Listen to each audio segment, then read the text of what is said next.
Hi friends, ఎలా ఉన్నారు? ఈరోజు మనం చెప్పుకోబోయే కథ ముఖ్య సారాంశం కులం కాదు గుణం ప్రధానం.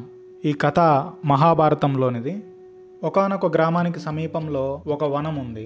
ఆ వనమంతా ప్రశాంతమైన ప్రదేశం. అక్కడ ఒక చిన్న నది ఉంది. ఆ నది ఒడ్డునే చక్కగా నీడ ఉంచే పెద్ద చెట్టు. ఆ చెట్టు కింద కూర్చుని ఒక బ్రాహ్మణుడు తపస్సు చేసుకుంటూ మధ్యాహ్నం కాగానే గ్రామంలోకి వెళ్ళి భిక్షాటనం చేసి జీవితం గడుపుతున్నాడు.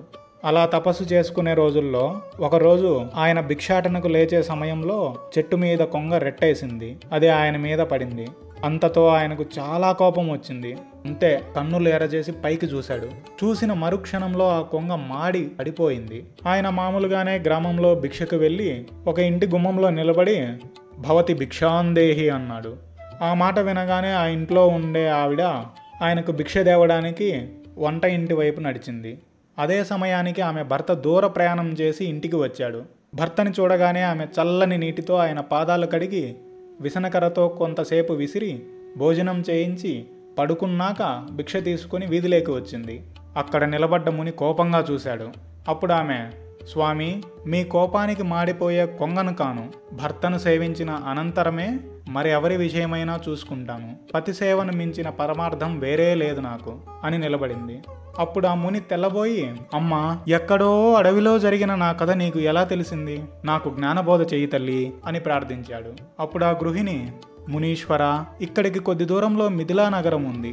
అక్కడ ఒక బోయవాడు మాంస విక్రయం చేసి జీవితం గడుపుతున్నాడు. అతని పేరు ధర్మవ్యాధుడు. ఆయన మీకు సర్వ విషయాలు బోధిస్తాడు, వెళ్ళండి అంది. ఆయన అక్కడి నుంచి నడుచుకుంటూ మిథిలా నగరానికి చేరిండు. ఆ ఊర్లో అడుగు పెడతానే ధర్మవ్యాధుడి నివాసం గురించి అడిగి తెలుసుకుని ఆ ప్రాంతానికి చేరాడు. అక్కడ రకరకాల జంతువుల మాంసాలు చూసి దూరంగా నిలబడ్డాడు. వచ్చిన మునిని అంత దూరంలో చూసి ధర్మవ్యాధుడు ఎదురుగా వెళ్ళి నమస్కారం చేసి, ఆర్య, ప్రణామాలు. మిమ్ము నా దగ్గరకు పంపిన పతివ్రతా శిరోమణి క్షేమంగా ఉన్నదా అని అడిగాడు. వచ్చిన మునికి మతిపోయింది. అక్కడ ఆ ఇల్లాలు కొంగ విషయం చెప్పింది. ఈ ధర్మవ్యాధుడు ఆ పతివ్రత క్షేమం అడిగాడు. ఇంతకాలంగా తపస్సు చేసినా ఏ శక్తి సాధించలేకపోయాను. ఆవిడ పతివ్రత గనుక ఆ వ్రత దీక్షతో దూరదృష్టి వచ్చి ఉండవచ్చు. జంతువుల మాంసం అమ్ముకునే ఈ కషాయవానికి ఇంత శక్తి ఎలా వచ్చింది అని ఆలోచనలో పడ్డాడు. అది గ్రహించి ధర్మవ్యాధుడు, స్వామి, ఈ మాంసపు వాసన మీరు భరించలేరు. రండి, మా ఇంటికి వెళదాం. నాకు ఇంతటి శక్తి ఎలా వచ్చిందని ఆలోచిస్తున్నారు కదూ, ప్రత్యక్షంగా మీకు చూపిస్తాను అని వినయంగా ఇంటికి తీసుకువెళ్ళాడు. వెళుతూనే వాకిట్లో మంచం మీద పడుకున్న ముసలి తండ్రి పాదాలకు నమస్కరించి ఆయన యోగక్షేమాలు విచారించి లోపల గడపలో ఉన్న తల్లికి నమస్కరించి ఆవిడకు సేవ చేసి, స్వామి, ఇదే నేను చేసేది. మనం ఎన్ని వ్రతాలు చేసినా పూజలు జరిపినా తల్లిదండ్రులను సేవించుకోకపోతే ప్రయోజనం లేదు. 9 మాసాలు గర్భంలో మనల్ని భరించి ప్రసవ వేదన పడి మనకు జన్మనిచ్చి 4-5 సంవత్సరాల వయసు వచ్చే వరకు మన ఆరోగ్యం కోసం ఆ తల్లి ఎన్నో అవస్థలు పడుతుంది. అటువంటి తల్లి రుణం ఎన్ని సేవలు చేసినా తీరుతుందా? అలాగే మన భవిష్యత్తుకు పునాదులు వేసి మన కోసం ఎన్నో బాధలు పడే తండ్రి రుణం కూడా తీరదు. అయినా వారిని సేవించుకోవడం వల్ల కొంత రుణభారం తగ్గుతుంది.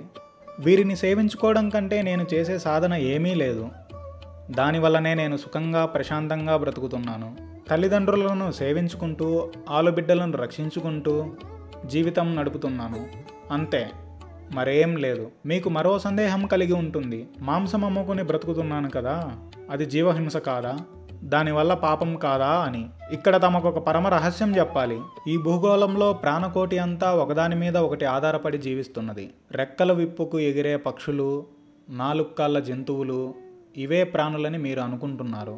మీరు తినే ధాన్యం, కాయగూరలు, పళ్ళు అన్నింటిలోనూ జీవం ఉన్నది. అయితే అవి పక్షుల వలె ఎగరడం లేదు కనుక జీవం లేదనుకోవడం న్యాయమా? జీవి బ్రతికి పెరగడానికి మరో జీవం బలికాక తప్పదు. అలా కాదు, ఇదే జీవహింస అంటారా? నేను మానినంతలో నా దుకాణానికి వచ్చే వారందరూ మాంసాహారం వదులుతారా? అందుచేత మీరు ఈ అనుమానం వదిలేయండి. ప్రాణాలు నిలుపుకోవడానికి అవసరమైన ఆహారం కోసం జరిపేది హింస కాదు. మరొక మాట, ఈ జంతువులను ఎవరో సంహరించి తెస్తారు. నా వృత్తి ధర్మం ప్రకారం వీటిని అమ్మి నేను బ్రతుకుతున్నాను. వ్యాపారంలో దొంగ తూకాలు, అధిక లాభాలు నేను ఎరగను. నా ధర్మాన్ని నేను విడిచి పరధర్మాన్ని స్వీకరించను.